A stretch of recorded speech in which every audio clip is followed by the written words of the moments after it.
कि international relation में कोई मायने नहीं रखता, लेकिन यहाँ पर मायने रख रहा है, यहाँ पर मायने रख रहा है और वो साफ नजर आता है। और प्रधानमंत्री मोदी किस तरह से अलग सारी लीक तोड़कर पुतिन की मदद कर रहे हैं। मुद्दा हम लोगों का आज यह है कि जरा अपनी जो तीसरी पारी में मोदी ने शुरुआत की है वो कितने मजबूत हुए हैं, कितने कमजोर हुए हैं। तो जरा सोचिए कि आज जो मोदी ब्रिक्स सम्मेलन में पहुंचे हैं उसी दिन चीन एक घोषणा कर रहा है मनीष जी, कि चीन तो अपनी तरफ से कह रहा है कि हाँ हमने समझौता किया है और ये अब हम लागू करेंगे। सर नमस्कार मनीष जी, दर्शकों को भी नमस्कार। सर, प्रधानमंत्री नरेंद्र मोदी रसिया में है ब्रिक्स सम्मेलन में, और सबसे महत्वपूर्ण जो आज वहां की तस्वीर जो आई है, जो चौंका रही है, वो इस बात को लेकर के है कि पीएम मोदी को अपने साथ देखकर रूसी राष्ट्रपति इस तरह खुश, और वो कहते हैं ना कि इस रूप में दिखे कि उन्होंने वहां कहा कि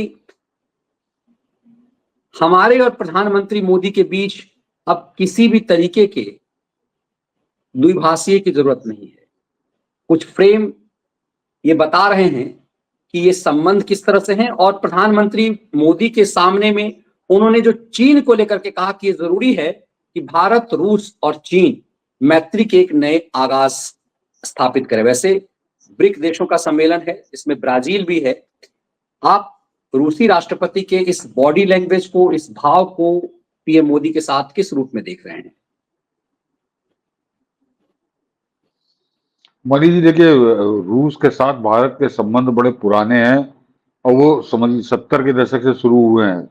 यानी 60-70 के दशक आप कहिए, जब चीन से इनको जूते पड़े, उसके बाद यहाँ पे रूस ने अपना घुसपैठ बनाई और रूस के साथ संबंध अच्छे हुए। तो अब वो किस तरह के थे, वो मित्रों की नारकाई में बहुत कुछ कहा सुना गया, उस पर नहीं जाएंगे, लेकिन कुल मिलाकर ये था कि वहाँ रूस के साथ संबंध अच्छे थे।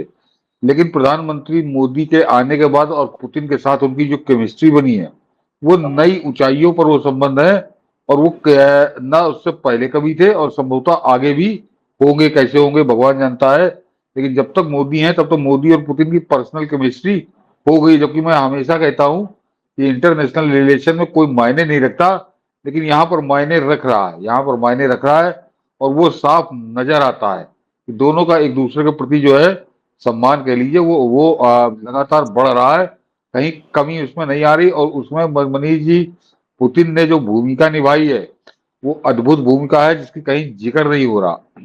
तो उसको सुनने से पहले सर, जो शुरुआत में पुतिन ने जो कहा है, जिसको बहुत बारीकी से पीएम सुन रहे हैं। Our relations are so tight that I thought that you would understand me without translation. माननीय प्रधानमंत्री जी, प्रिय दोस्तों, कजान में आपका स्वागत है। इस बार आपने सुना होगा कि जब प्रधानमंत्री उससे खिलखिलाते हैं, मुस्कुराते हैं, जब द्विभाषिया ये कहता है कि रूस के राष्ट्रपति ने कहा क्या है। जी मैं इन सब बातों को बहुत ज्यादा वजन इसलिए नहीं देता मनीष जी कि ये देखिए ऑन कैमरा और ये दुनिया को संदेश देने के लिए है। तो वो बातें क्यों क्यों कही जाती हैं, किस लिए कही जाती हैं, किस तरह से कही जाती हैं, वो एकदम अलग मामला है। लेकिन जो अकेले बैठते हैं, जब कोई नहीं होता, उस समय क्या दोनों बातें होती हैं, तो वो फिलहाल दोनों की बड़ी अनुकूल केमिस्ट्री है जो आज की तारीख में बिल्कुल साफ नजर आ रही है।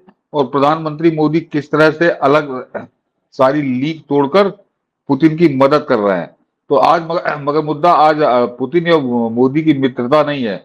मुद्दा हम लोगों का आज यह है कि जरा अपनी जो तीसरी पारी में मोदी ने शुरुआत की है वो कितने मजबूत हुए हैं, कितने कमजोर हुए हैं, ये लेखा जोखा क्योंकि कल उन्होंने खुद किया। तो उन्होंने आर्थिक पैमाने पे किया या घरेलू स्तर पे किया कि भारत कहाँ पहुंचा है।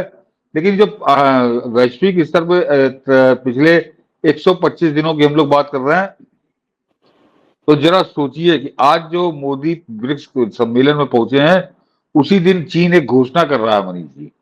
और वो घोषणा बड़ी महत्वपूर्ण है। मैंने अपने ट्विटर पर भी लिखा है, इसीलिए कि चीन की वो घोषणा, वैसे तो हर भारतीय उसका स्वागत करेगा, भारत सरकार भी कर रही है, लेकिन उसमें एक संदेश छुपा हुआ है कि वो कि चीन तो अपनी तरफ से कह रहा है कि हाँ हमने समझौता किया है और ये अब हम लागू करेंगे। लेकिन जरा भारत का जो जवाब है, उस जवाब में भारत का, अगर आप नकारात्मक कहिए तो भारत का एरोगेंस कह लीजिए, या भारत की रंगबाजी कह लीजिए कि भारत कितने कि उस चीन की घोषणा है उसका जवाब वो कैसे दे रहा है। चीन ने कहा कि हम समझौता करें। जरा मनीष जी खबर दिखा दीजिए उस पर, फिर हम लोग आगे बात करते हैं कि आज का वो समझौता बड़ा महत्वपूर्ण है। और सबसे खास बात यह है कि मनीष जी इस समझौते ने जो आज हुआ है, जो चीन ने घोषणा की है, दोनों देशों ने इकट्ठे नहीं की, ये सबसे खास बात है। उस पर भारत ने अपनी प्रतिक्रिया दी है। आप इसको एक तरफा समझौता भी कह सकते हैं।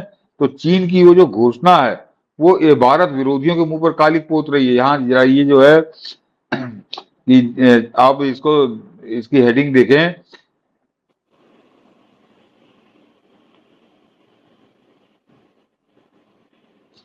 हाँ, कि पेट्रोलिंग समझौता, आर्मी चीफ बोले भरोसा जमने में वक्त लगेगा, सीमा पर गश्त इसके जरिए इसके बाद अगला स्टेप, चीन बोला मिलकर विवाद सुलझाएंगे।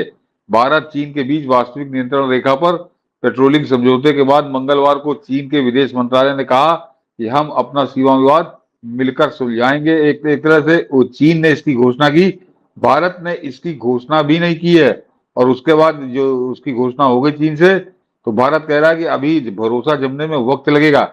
यानी अब भारत को भरोसा भारत का भरोसा जमना है, चीन के भरोसे की चिंता नहीं कि चीन का भरोसा जमेगा कि नहीं जमेगा। तो ये अपने आप जो भारत का जवाब है या भारत के आर्मी चीफ का जो जवाब है वो अपने आप में बता रहा है कि आज की तारीख में दोनों देशों के बीच जो संबंध है उसमें भारत किस स्थिति में खड़ा है और चीन की स्थिति में खड़ा है।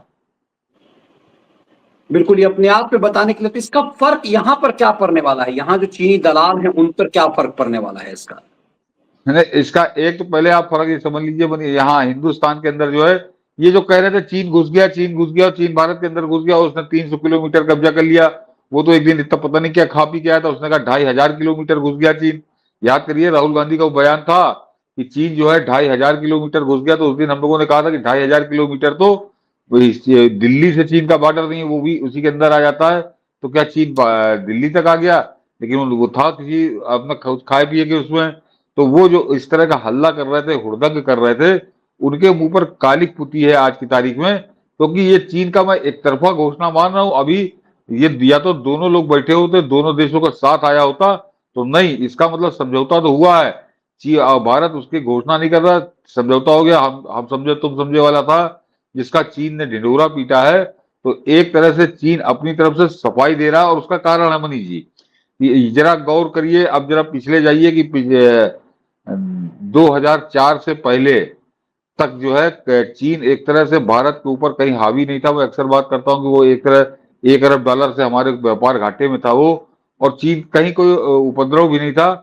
जब कांग्रेस की सरकार आई तो उसके बाद उसका ये स्थिति हो गई कि उस समय कई बार घुसा हिंदुस्तान के अंदर, और 2014 के बाद उसने घुसने की कोशिश की। तो 2004 से 14 जो घुसता था, तो वो कई खबरें हैं मनीष जी, जरा इनको याद नहीं आता कांग्रेसियों को कि 600 बार घुसपैठ की थी चीन ने जब कांग्रेस का शासन था यहाँ पे। और उसी आदत की बिगड़ी हुई आदत के तहत वो उसने जब 2014 के बाद शुरू की तो गलवान और डोकलाम में कैसे जूते खाया वो उसको मालूम है। तो चीन ने 10 साल ये आजमाइश करके देख लिया कि हम अगर पावर स्ट्रगल करेंगे, भारत के साथ शक्ति प्रदर्शन करने की कोशिश करेंगे, तो हम कतई सफल नहीं होंगे। और अगर हमने कुछ किया तो हमारा नुकसान ज्यादा होगा, और वो झेल रहा है उस नुकसान को जो व्यापारिक रूप से है। तो अब 10 साल करने के बाद जो नरेंद्र मोदी की तीसरी पारी शुरू हुई है, तो अब वो बिल्कुल राइट टाइम पे है, या अब वो इसने बिल्कुल स्पष्ट संदेश दिया है कि हम कोई टकराव नहीं चाहते, कोई उपद्रव नहीं चाहते, और अब हम समझौते के साथ चलेंगे। और ये जो समझौता किया है ये एक तरह से चीन की कमजोरी को दर्शा रहा है। और बिल्कुल भारत ने एक तरह से वही कहा जो पाकिस्तान से कहा कि आतंकवाद और दोस्ती एक साथ नहीं चलेगी। इससे कहा घुसपैठ और व्यापार एक साथ नहीं चल सकता। चीन की दुकान भारत ने बंद कर दी। भारत इतना बड़ा मार्केट है, चीन की बेचैनी इस बात को लेकर के भी है। यूं ही चीन तो नहीं गिरगिरा रहा होगा। नहीं, जाहिर सी बात है, उसको एक तो शक्ति प्रदर्शन में वो कहीं नीचा नहीं दिखा पाया, उसके ज्यादा लोग मरे, उसके सैनिक ज्यादा पीटे गए, और डोकलाम और गलवान इसकी गवाही है।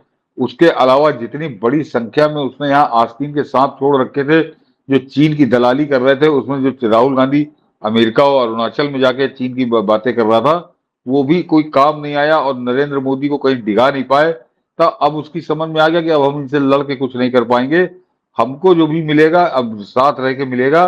तो अब वो कम से कम भारत को इस स्थिति में लाना चाहता है कि भारत हमारा नुकसान न करे, खुलकर न करे। अभी तो नरेंद्र मोदी पूरी एक तरह से चैलेंज करके उसका नुकसान कर रहे हैं चीन का, और लगातार कर रहे हैं। और अभी भी जो ये समझौते की घोषणा हुई है, इसको अभी भारत ने एक्सेप्ट नहीं किया है। दर्शक ये समझे, मैं सारी जो अभी आपको 10 मिनट तक मैंने समझाया कि वो जो हमारे आर्मी के चीफ हैं, उनकी जो प्रतिक्रिया है वो एक्सेप्टेंस की नहीं है। वो कह रहे हैं अभी भरोसा जमने में वक्त लगेगा, तुमने किया है, हम इस पर निगाह रखेंगे। तो ये बात वो करता है जो ताकतवर होता है, जो ऊपर बैठा होता है, जिसके हाथ में बागडोर होती है। तो वो ये कोई कमजोर आदमी कभी नहीं कहता कि अब हम भरोसा कब करेंगे। तो अपने आप में ये बता रहा है स्थिति की पिछले 10 साल के अंदर नरेंद्र मोदी ने क्या बदला है, और जो तीसरी पारी आई है उसमें वो कितने मजबूत होके आए हैं।